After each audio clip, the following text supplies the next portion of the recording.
اور ایک بات ان نیک لوگوں کے لیے جن کو اللہ نے نیکی کی توفیق دی، جو اللہ کے پسندیدہ ہیں، وہ ایک بیریل سے بچ جائے بہت ضروری ہے۔ وہ کیا ہے؟ کہیں یہ نہ سمجھ لیں کہ مجھ جیسا کوئی نیک نہیں ہے، مجھ جیسا کوئی خوبصورت نہیں ہے، مجھ جیسا کوئی علم والا نہیں ہے۔ یہ شیطان کی طرف سے بیریل ہے، کیونکہ حدیث میں آتا ہے لَوْ لَمْ تَكُونُوا تُذْنِبُونَ لَخِفْتُمْ مَا هُوَ أَكْبَرُ عَلَيْكُمْ۔ میرے صحابہ، کوئی بھی گناہ اگر تم میں سے نہ کرے، مجھے ڈر ہے کہ کہیں عجب نہ آ جائے۔ اچھا اللہ کی عجب کیا ہے؟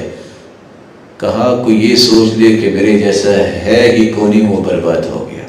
اللہ عز و جلال ہمیں ان چیزوں سے بچائے جس سے اللہ کی رحمت سے محرومی ہوتی ہے، اور وہ چیزیں سکھائے جس سے اللہ عز و جلال کی رحمت کے مستحق بنتے ہیں۔ جس طرح یہ روشن شہر اللہ تیرے گھر میں ہیں، ان کو جنت الفردوس میں جمع فرما اور اپنے دیدار کا مستحق بنا۔